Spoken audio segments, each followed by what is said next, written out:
લક્ષ્ય ન્યૂઝ, એક નજર, એક લક્ષ્ય. ડભોઈ પટેલવાડી ખાતે 21 છોટાઉદેપુર લોકસભા વિસ્તારના નવનિયુક્ત સાંસદ જસુભાઈ રાઠવાનું ધારાસભ્ય શૈલેષભાઈ મહેતા અને ડભોઈ ભાજપ સંગઠન દ્વારા સત્કાર સમારંભ યોજવામાં આવ્યો.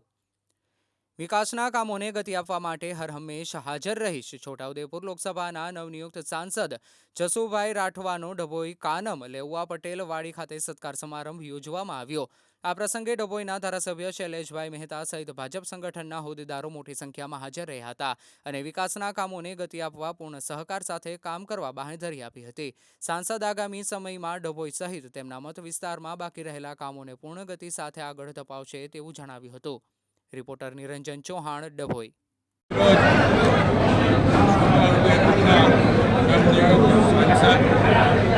જસુભાઈ રાઠવા અમદાવાદથી મુકામે સન્માન સમારંભ અને જે ભારતીય જનતા પાર્ટીના આગેવાનો, કાર્યકરો, એના પ્રતિનિધિઓ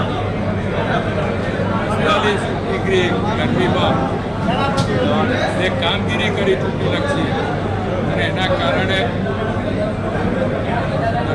ડભોઈ વિધાનસભામાં સાંસદ 151 એમને જીતાડ્યા છે. એ તમામ કાર્યક્રમોનો ભાગ માનવા માટેના કાર્યક્રમ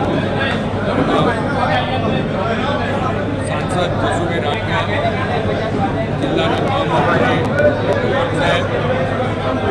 લોકસભાના સંયોજક વિધાનસભાના સંયોજક શૈલેષભાઈ, તાલુકા સંગઠનના પ્રમુખ, તાલુકા પંચાયતના પ્રમુખ, નગરપાલિકાના સહિત તમામ મોરચાના પ્રમુખ મહામંત્રીશ્રીઓ અને આગેવાનો જે અહીંયા મોટી સંખ્યામાં ઉપસ્થિત રહ્યા એ તમામનો ભારતીય જનતા પક્ષના પ્રતિનિધિ તરીકે આભાર માન્યો છે અને જસુભાઈ